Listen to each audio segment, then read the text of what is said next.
기도 생활.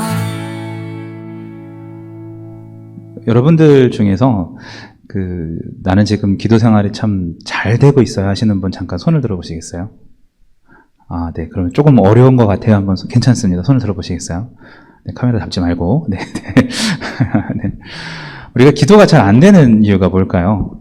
물어보니까 제가 성도님들한테 여쭤봤어요. 첫 번째가 할 줄 몰라서가 되게 많았었어요. 놀랍게도 기도 생활을 그렇게 할 줄 몰라서 못 하신다는 분이 새가족분들이 아니었어요. 두 번째로 좀 안타까운 얘기였는데 해도 안 돼서 라는 분들도 계셨어요. 기도를 열심히 하는데 뭔가 안 들어주시는 거죠. 하나님이. 할 줄 몰라서 해도 안 돼서. 그 이야기를 들으니까 마음이 참 아프더라고요. 또 다른 분을 한 분 만났어요. 그분은 그러셨어요. 저한테 너무 바빠서요. 할 줄도 알고 하면 되는 것도 아는데 하나님 제가 기도할 시간이 없습니다 라고 그렇게 고백하는 지체를 봤어요. 너무 바쁘게 정말 사시더라고요. 반갑습니다. 저는 청년부에 처음 오늘 설교를 하게 됐고 여러분 앞에 선 박진용 목사이고 제가 첫 설교를 무엇으로 할까 고민을 하고 기도를 하다가 여러분 응급 환자가 발생하면 맨 처음 하는 게 뭐죠? 기도 유지죠. 바로 이 숨을 쉴 수 있도록 해주는 것인데 이 기도에 대해서 그 기도와 이 기도는 다르지만 다르지 않습니다. 처음으로 우리가 주님께 확보해야 될 게 숨 쉬는 통로가 사람이 살듯이 우리도 주님과 연결이 되어야 살아갈 수 있기 때문에 여기부터 시작을 해보려 합니다. 제가 무릎이 아파가지고 병원에 간 적이 있더니 병원에서 이렇게 말씀하셨어요. 살 빼라고. 아, 그렇구나 하고 왔습니다. 그 다음에 허리가 좀 아팠어요. 허리가 아파가지고 농구하다가 허리가 아파가지고 병원에 갔더니 뭐라고 그랬을까요? 네, 살 빼래요. 아, 네, 알겠습니다 하고 집에 왔어요. 그 다음에 발목이 너무 아픈 거예요. 이렇게 쾅쾅 많이 뛰니까. 그래서 병원에 갔더니 살 빼래요. 다 다른 병원이었습니다. 심지어 그 마지막에 혈압이 좀 많이 올라가서 가족력이 있어서 저는 가족력입니다라고 얘기하고 싶었어요. 어머님, 외할아버님 다 혈압으로 힘드셔서 저 혈압이 좀 높아서 약 좀 타러 왔습니다. 그랬더니 보시더니 뭐라고 그랬을까요?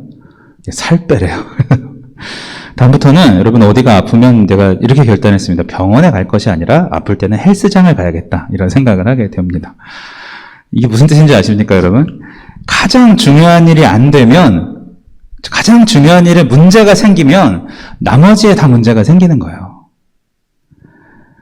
가장 중요한 일이 잘 되면 아무리 어려운 일이 생겨도 그럭저럭 잘 해결해 나갈 수가 있는 거예요. 하지만 우리가 기도 생활이 안 되면 분명히 다른 곳에서 트러블이 일어나게 될 것입니다. 가장 중요한 일이기에 기도가 막히면요. 대부분의 일이 다 되는 것처럼 보이는 게 더 무서운 일이에요. 나중에 크게 막힙니다. 하나님께서 우리에게 쉬지 말고 기도하라라고 저 말씀을 주신 이유는 가다가 턱 자꾸 막히는 여러분의 삶에 해결점을 주시기 싶으셨기 때문입니다. 기도를 쉬지 않고 해야 내가 살 수 있고 그래야 삶의 길들이 시원시원하게 열릴 것을 믿으시기 바랍니다. 할렐루야. 우리들의 기도 생활은 어떻습니까? 성도님들 중에 너무 착한 성도님들이 있어요.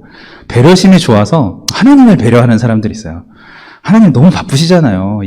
지금 세계 인구가 몇몇 75억인가요? 80억인가요? 그 사람들을 다 돌보셔야 하는데 이 하찮은 저의 기도까지 들으실 만큼 뭘 바쁘시겠어요. 하나님을 좋아해서 배려하시는 성도님들. 네.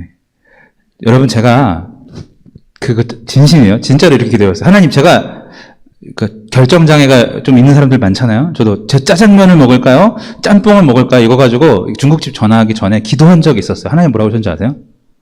살 빼라. 이렇게 하셨어요. 하나님은, 생각해보니까 병원 가기 전에 하나님 먼저 말씀하셔서 그렇게 말씀하셨어요.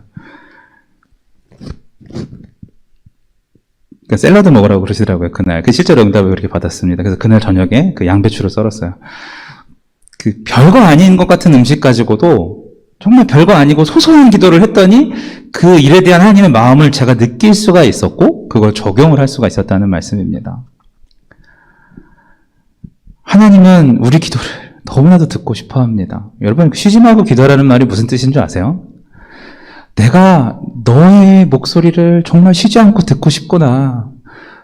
너의 사랑하는 그 목소리를, 그 마음을 쉬지 않고 듣고 싶구나. 내가 너의 삶에 쉬지 않고 끊임없이 개입해서 너의 앞길을 열어주고 너의 뒤를 봐주고 네가 힘들 때 안아주고 너가 어떻게 해야 될지 모를 때 내가 해결책이 되어주고 너가 벽을 만났을 때 내가 거기 문을 만들어주고 싶고 너가 사막을 걸어갈 때 강을 내어주고 싶고 기도만 한다면 내가 그렇게 해주고 싶구나. 쉬지 않고 너의 목소리를 듣고 싶구나 하는 하나님의 사랑의 고백인 것을 여러분 믿으시기 바랍니다. 믿은 사람은 그대로 될 것입니다. 예수님께서는 이 부분을 설명하시기 위해서 가난한 과부의 이야기를 해주셨습니다. 누가복음 18장 2절에서 5절까지 말씀을 보면 어떤 마을에 하나님을 두려워하지 않고 또 사람들을 업신 여기는 재판관이 하나 있었습니다. 과부가 하나 그 도시에 살고 있었는데 재판관한테 자주 찾아가서 제가 원수에 대한 원한이 가득하니 좀 풀어달라고 외쳤습니다. 그런데 그 재판관은 계속해서 무시하다가 너무나도 번거로워서 혼잣말을 합니다. 내가 진짜 하나님을 두려워하지도 않고 사람들의 사정에 관심 없기로 유명한 사람이지만 이 과부가 날 너무나도 귀찮게 하니 그 한을 풀어줘야겠다. 안 그러면 계속해서 나한테 이럴 것이 아닌가 이런 마음으로 재판관이 얘기를 했다고 합니다. 여러분 2000년 전의 중동 지역의 과부는요 요즘의 그 홀로 된 과부와 비교할 바가 못 됩니다. 요즘 과부는 경제적으로 어려운 사람도 많지만 최소한 돈벌이는 할 수 있도록 기회가 열려 있죠. 공부를 하거나 재산을 소유할 수도 있지 않습니까? 하지만 예수님 당시 과부는 일반적으로 교육의 기회 자체가 없어서 새로운 일을 시작할 수도 없고 그래서 직업도 없고 재산, 돈, 권력, 지위 등을 가질 수가 거의 힘든 그런 상태입니다. 다행히 그녀를 보살펴줄 아버지나 어머니나 남편이 아니라 형제가 있으면 모르겠지만 그렇지 않은 경우는 대부분 거지가 되기 실상입니다. 이 문화에서 여인은 사회적인 폐물이 된 거죠. 또 이야기 속의 과부는 원수가 하나 있었는데 이름은 안 나와요. 동네 어떤 불안당이 아마 그녀를 못살게 굴었겠죠. 신체적인 위협을 가했든 아니면 그녀가 써야 될 돈을 가로챘든 여러 가지 이유가 있었겠죠. 하여튼 여인이 큰 피해를 당했습니다. 그리고 그녀는 자기가 자신을 스스로 지킬 수 있는 어떤 방법이 없었어요. 공공에 처했을 때 나를 좀 도와달라고 얘기할 수 있는 일가 친척이 없었고 도움을 줄 어떤 정부 기관이나 지금처럼 케어해줄 시스템 자체가 없었다는 뜻입니다. 그녀가 이 원수를 물리칠 수 있는 방법은 딱 한 가지가 있었는데 그게 뭐였죠?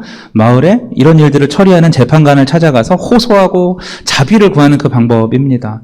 그런데 이 재판관은 하나님을 두려워하지 않았기 때문에 공의가 무엇인지 관심이 없었고 하나님의 정의가 무엇인지 참된 지혜가 무엇인지 관심이 없었습니다. 내 나름대로의 어떤 정의를 가지고 사람들을 판단하는 그런 사람이죠. 때문에 이 여인이 얼마나 골칫거리였고 계속해서 찾아오니까 짜증나는 존재였을 뿐입니다. 만약에 우리가 이 재판관을 알고 있었고 이 딱한 여인을 알고 있었다면 여인한테 찾아가지 마, 시간 낭비하라고 얘기했을 것 같아요. 어쩌면 당신의 재판관이 그 원수랑 더 친할지도 모르니까 그 헛짓하지 말라고 그렇게 얘기했을지도 몰라요. 재판관은 실제로 불의했습니다. 이 여인이 이 재판관한테 다시 한번 충격을 받고서 스스로를 돌아보았습니다. 그런데 아무리 생각해도 방법이 하나밖에 없는 거예요. 그 방법밖에. 뇌물을 줄 돈도 없지만 봐달라고 부탁할 수 있는 무슨 명목도 없지만 다짐을 합니다. 그래, 제일 좋은 방법은 딱 하나. 재판관이 뒤를 돌아볼 때마다 그 앞에 내가 얼굴을 이렇게 준비하고 있어야겠다. 출근할 때도 문 열고 나오면은 깜짝이야 이렇게 여기 있으면 되는 거고 재판장 들어갔다가 나올 때도 항상 거기 앞에서 대기하는 것이고 어딜 가면은 쫄래쫄래 따라가서 등을 모지하고 돌아보면 항상 얼굴을 보여주고 있어야겠다. 그런 계획을 세우게 됩니다. 날 보호해 주든지 감옥에 쳐넣든지 둘 중에 하나겠지 이런 마음이었겠죠. 죽기 아니면 살기입니다. 그리고 그 방법은 결국 효과가 있었습니다. 도저히 못 참겠으니까 누가 좀 이 과부의 문제를 해결하라. 그게 성경의 말씀이죠. 해피엔딩으로 얘기는 끝납니다. 그가 선량해서? 아니요. 과부가 끈질겨서 그랬다는 것이죠. 사람들은 이 메시지를 듣고요. 잘못 해석합니다. 어떻게요? 봤지? 과부처럼 끝까지 물고 늘어져라. 끝까지 기도해야 된다. 그러면 하나님이 들어주실 것이다. 아닙니다. 이렇게 해석하면 두 가지 오류가 발생합니다. 먼저는 여러분이, 우리가 과부처럼 외면당한 존재가 아니기 때문입니다. 오히려 정반대입니다. 우리는 하나님이 입양하신 하나님의 아들이고 딸이며 친구를 위해 자기 목숨을 버리신 이보다 더 큰 사랑이 없다고 증명하신 그 예수님의 바로 그 친구가 바로 나입니다. 할렐루야.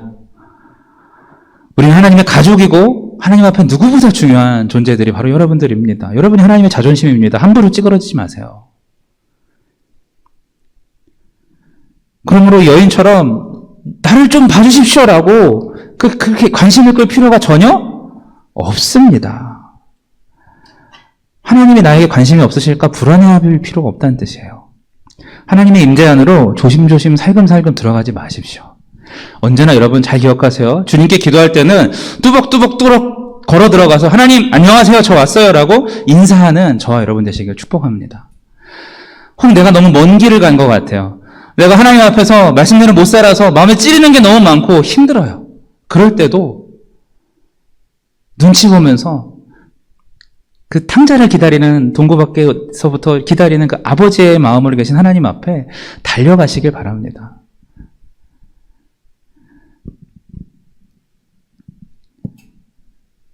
저는 오늘 말씀은 제가 기도를 잘 못해서요 이렇게 말하시는 분한테 드리고 싶은 말씀이에요. 여러분 자녀나 혹은 자녀들은 여러분 없으시겠고 조카들이 귀한 그 꼬마 아이들이 옹알이를 하거나 그럴 때 얼마나 행복하셨습니까?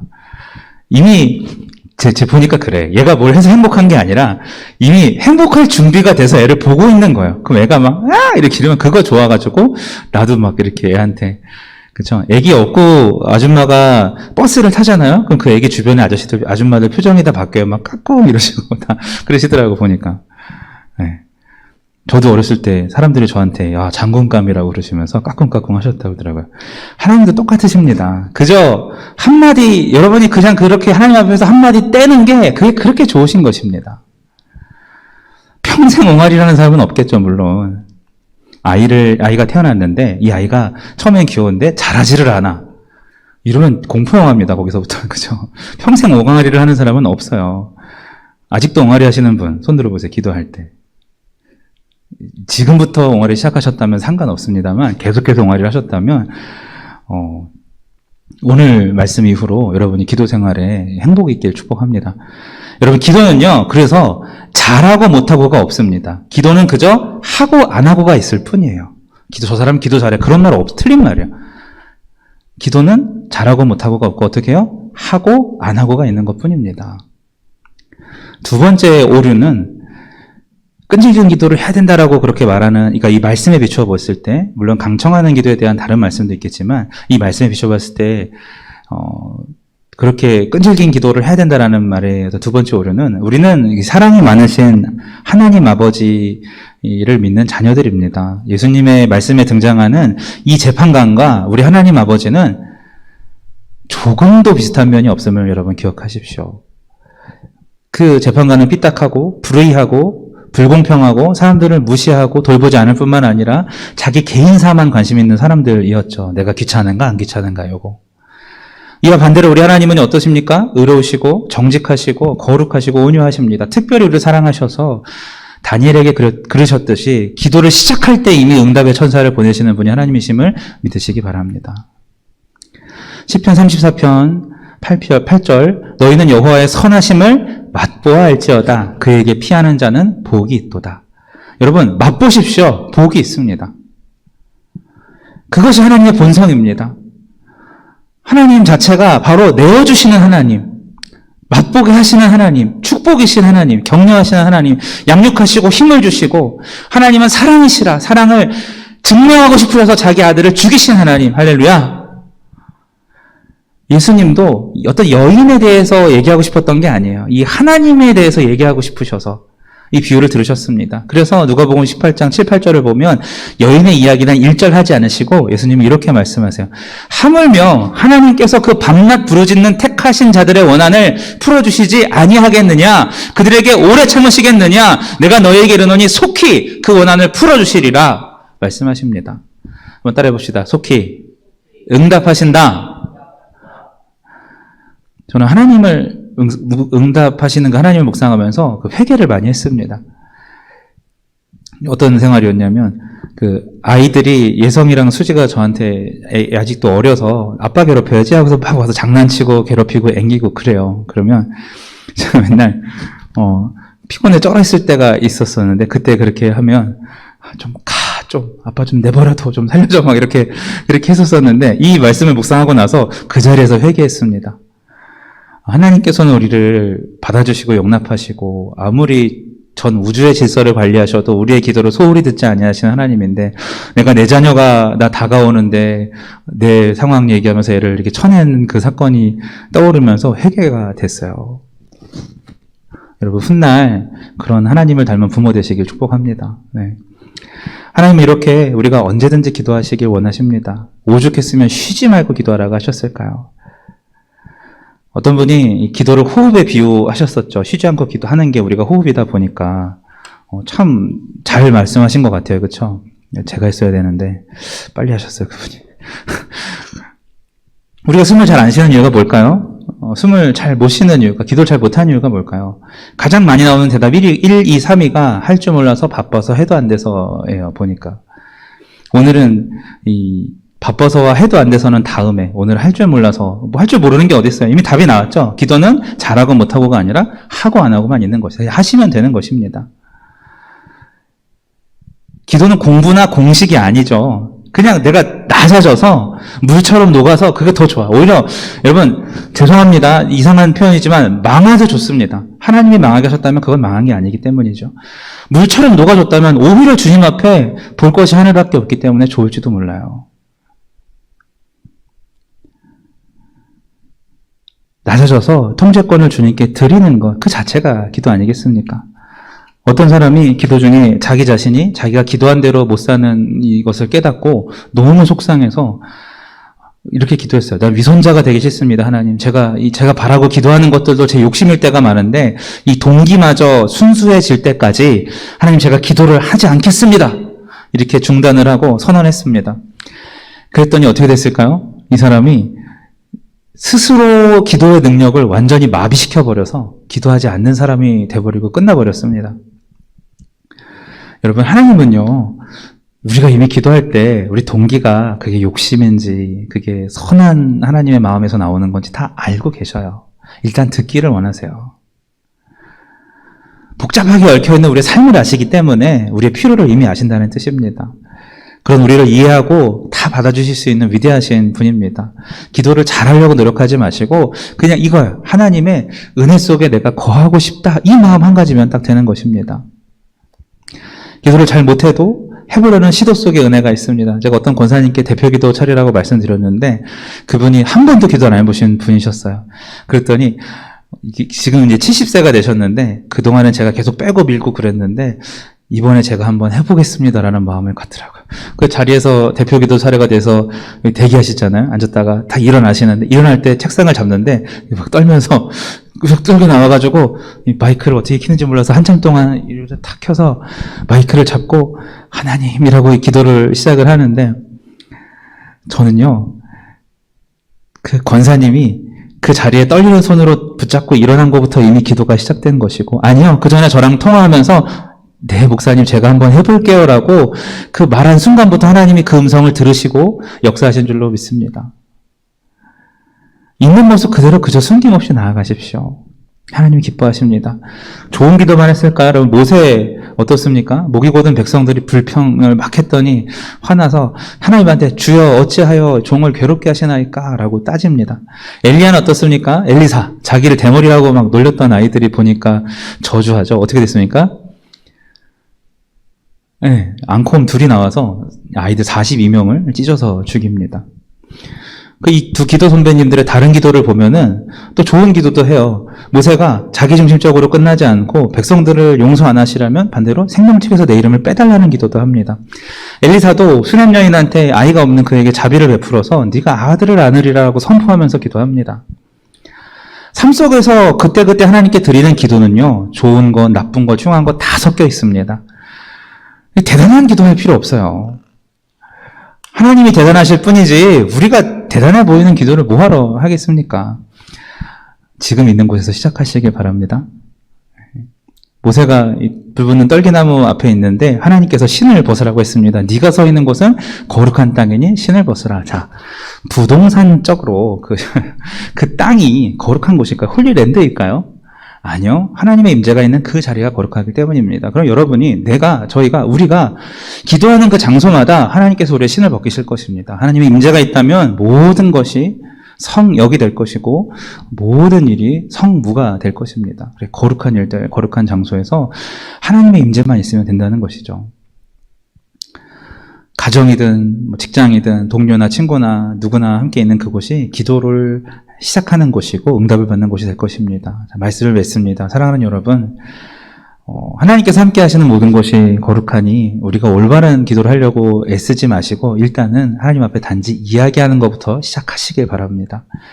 우리가 자신감 있게 제가 기도 열심히 하고 있었어요 라고 손을 들었다라면 제가 조금 다른 설교를 했겠지만 여러분들이 처음에 그렇게 말씀을 하신 것을 제가 들어보니 이 말씀이 맞는 것 같아요. 일단은 기도를 시작하십시오. 있는 자리에서 그거부터 시작하십시오. 그러면 기도라는 것이 참 신비합니다.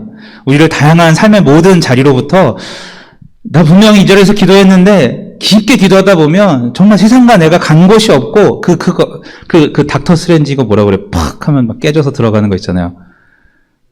그 미러 디멘션 그런 느낌, 좀 멀티버스 느낌 있잖아요. 분명히 내가 이 땅에서 기도를 했는데 그 기도를 깊게 가다 보면 다 하나도 존재가 느껴지지 않고 하나님과 내가 독대해서 나만 따로 주님을 만나고 있는 그것을 여러분 발견하시게 될 것입니다. 여러분이 하나님의 영웅들이 되는 것이고 사명자가 되는 것이고 이 땅에 하나님의 나라를 쫙쫙 펼쳐가는 사명자들이 되려면 그러한 주님과의 깊은 공간이 필요하지 않겠습니까? 사랑하는 우리 울산 청년 가족 여러분, 어느 사람의 말처럼 기도를 호흡이라 여기시고 일상처럼 편하게 숨 쉬시길 바랍니다. 우리 옆에 사람한테 권면해 봅시다. 숨 쉽시다. 네. 쉬지 말고 기도해라. 정말 너의 목소리가 나한테 들리는 게 잠깐 끊기는 그것도 나는 참기가 힘들구나. 얘들아, 나 너 목소리가 너무 듣고 싶다. 제가 울산에 내려오니까 장모님, 어머님이 계속 울면서 전화하시고 매일매일 그러세요. 보고 싶어서. 그게 하나님이 우리를 향한 마음이에요. 춘천과 울산의 거리가 아니라 하늘과 땅의 거리에서 우리 안에 거하신다고 너희가 하나님의 성전인 것과 하나님의 성령이 너희 안에 거하시는 것을 알지 못하느냐. 붙어있음에도 불구하고 주를 찾지 않는 우리를 향하여서 마음을 지금도 두드리고 계시는 그 하나님을 기억하시길 축복합니다. 기억하시고 기도하시면 좋겠습니다. 하나님 마음속에 이미 우리들의 이름이 새겨져 있고 하나님의 생각 속에 우리의 삶이 가득하며 하나님의 계획 속에 우리의 인생길이 열어가시는 주님의 손길이 이미 예비되어 있음을 알면서도 우리가 여러 가지 이유로 주 앞에 나가지 못하고 무릎 꿇지 않았음을 하나님 정직하게 고백하오니 회개하오니 용서하여 주시고 우리 안에 거하시는 성령께서 우리를 주장하여 주시어서 날마다 호흡하듯 쉬지 않고 기도하는 우리가 될 수 있도록 인도하여 주시옵소서. 각자의 기도의 초소가 무너지지 않게 하여 주시고 오랫동안 단절되어 있던 관계가 있다면 하나님 회복시켜 주시어서 삶의 자리로부터 정말 생명과 기쁨의 샘이 솟아올라 주님과 동행하는 우리 모든 청년들 될 수 있도록 인도하여 주시옵소서. 우리 교회의 비전이고 우리 교회의 미래이고 기둥이 될 참 귀한 청년들이 또한 이렇게 기도하는 우리들을 통하여서 또 다른 한 사람 한 사람을 보내주셔서 우리가 견고한 하나님 나라의 좀 큰 다리요 기둥이 되어서 많은 사람들이 우리를 통해 좀 하나님을 바라볼 수 있도록 인도하여 주시옵소서. 하나님 감사합니다. 주님과 동행하는 결단을 하였사오니 이제 삶으로 증명하게 하여 주시옵소서. 우리를 인도하신 예수 그리스도의 이름으로 기도합니다. 아멘.